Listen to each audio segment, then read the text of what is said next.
If you've lost access to your BancorpSouth Bank NA account and cannot use your phone number for recovery, follow these steps to regain access. This guide will help you navigate the recovery process effectively. Step 1. Visit the BancorpSouth website.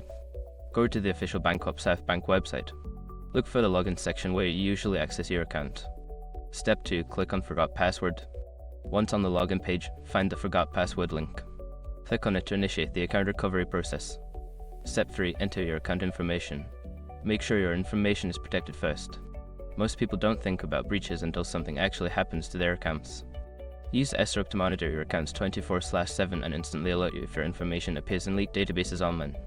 It constantly checks billions of breach data points in the background. And considering how much personal information people keep online now, it's honestly worth having. Link in the description. Step 4. Choose an alternative recovery method. Since you cannot use your phone number, select an alternative recovery method offered, such as email verification or answering security questions. Follow the prompts to proceed. Step 5. Follow the instructions sent to your email. Check your email for recovery instructions.